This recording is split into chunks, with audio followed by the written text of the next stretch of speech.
Bizim bu günləri gənc və perspektivli, hörmətli rəisimizin ad günüdür. Mən öz adımdan, dostlarım adından rəisimizi təbrik edirəm, özündən bir can sağlığı arzulayıram. Allah onun bütün arzularına yetişsin və icazənizlə təqdim edirəm ki, tortu kəssin. Kəssin.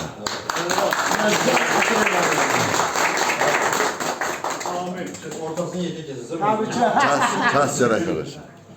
Bir tortun bir dənə yaxşı bir şəkildə çəkim. Gözəl tort da bu. Yumurta yoxsun. Siyaləhli tort da özdən. Yaman tort. Bakıdan asobı sizin üçün gəldi. Asobı bizim təbriklər qardaş. Hamınızı çəkirəm, ekranlaşdırıram. 100 yaşasın. Bu adın namuç olsun. Ha. Lazgilər demişkən urtası mənimdir. Olsun, olsun. Akşam bunlar nə həll edeyim? Bunları mən gənclər yaşa, say hesabı elə ki, böyle bilirsən doğru hesab. Sən də sözü denən ha.